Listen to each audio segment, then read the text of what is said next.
तर नंबर 1 ची म्हणजे सूर्य आहे.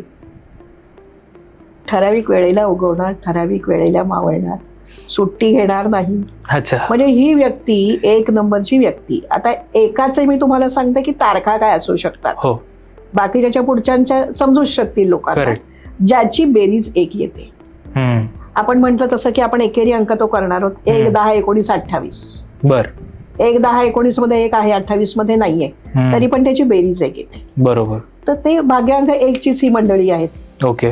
रेग्युलर काम करणारी, त्यांच्या ज्या जबाबदाऱ्या असतील त्यांना कुठेही स्किप न करणारी, लोकांच्यासाठी जेव्हा गरज पडेल ते उभी राहणारी.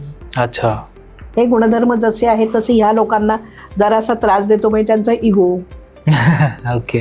तो इगो जर त्यांनी व्यवस्थित हँडल केला तर हे असं 1 ची एक वैशिष्ट्य आहेत. आता 2 ची जर आपण बघितली तर खूप छान कल्पनाशक्ती, विचार करण्याची कपॅसिटी, लिखाणाची कपॅसिटी, किंवा एखादं काम जर त्यांच्याकडे कोणी सोपवलं तर ते सांगितलेलं बरहुकूम करण्याची त्यांची सवय. पण या लोकांना खूप जर असं म्हटलं तर मानसिक ह्या ज्या सगळ्या बाकीच्या फॅकल्टीज आहेत ह्या असल्या तरी सुद्धा यांना कधीतरी कुठेतरी ना एक कॉन्फिडन्सची कमी वाटू शकते का. अच्छा. असा विचार असतो. म्हणजे तुम्ही जर म्हणलात की स्टेजवर जाऊन बोलता का, तर ते म्हणतात की माझं काम मी केलंय. ओके. हे पण बाकी त्यांच्या कामात कसूर करणार नाहीत. बरं, याच्यात गंमत अशी आहे, एकही अंक असा नाही की जो संपूर्णतः सकारात्मकच त्याचे गुणधर्म आहेत. सकारात्मक आणि नकारात्मक दोन्हीही गुणधर्म तुम्हाला प्रत्येक अंकात दिसणार आहेत. आता 3 गुरु आहे. गुरुच्या ह्याच्यात आपण कसं म्हणतो की यांच्या एक विचारांना एक चांगली उंची असते, किंवा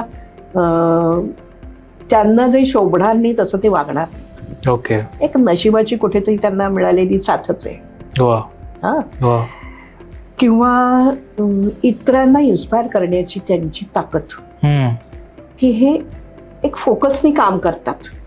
लोक इतर पण म्हणतात की अरे ह्याला जमते तर मग मला का जमू नये.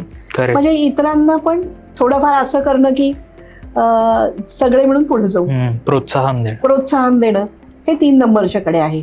पण यांच्याकडे सुद्धा कुठेतरी जी महत्वाकांक्षा आहे ही जर जास्त महत्वाकांक्षा व्हायला लागली तर त्याचा त्रास होऊ शकतो. त्यामुळे याच्या बाबतीत सुद्धा थोडी सांभाळण्याची गरज आहे.